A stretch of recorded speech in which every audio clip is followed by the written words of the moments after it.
Welcome back. Are you feeling financially secure enough to start or boost your emergency savings account? Well, a new Bankrate report says 30% of Americans increased their emergency savings in 2024, even as inflation and higher interest rates continue to take its toll on consumers.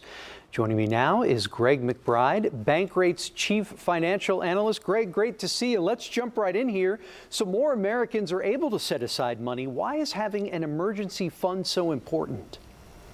Andy, that emergency fund is critical to helping you sleep better at night, knowing that you've got a buffer between you and high-cost debt whenever those inevitable unplanned expenses arise. Without that emergency savings, then you're resorting to things like high-cost credit card debt or other high-cost forms of borrowing.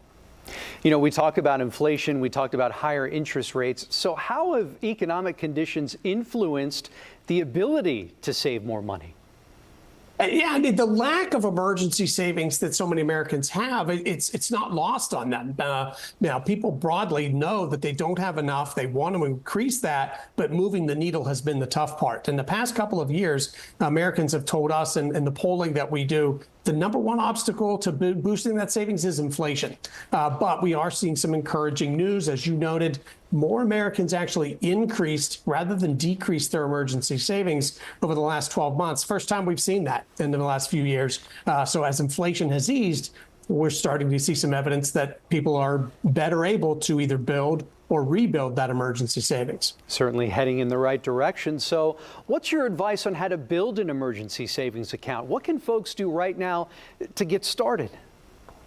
Successful saving is all about the habit. So establish that habit by setting up a direct deposit from your paycheck into a dedicated savings account. The key here is automating it. That way you're paying yourself first before you even roll out of bed on payday morning. Now, maybe you're in business for yourself or you do gig work, you don't get a regular paycheck. You can accomplish the same thing. Have an automatic transfer from your checking account to your savings account. The key is that automating it so you don't have to think about it also makes the savings happen first, rather than waiting until the end of the month and try to save what's left over. Too often there's nothing left over. Even when there is, there's no consistency to that. Awesome, helpful, and great takeaways. Greg McBride, chief financial analyst at Bankrate. Appreciate your time this afternoon. Thank you. Thank you, Andy. Appreciate it.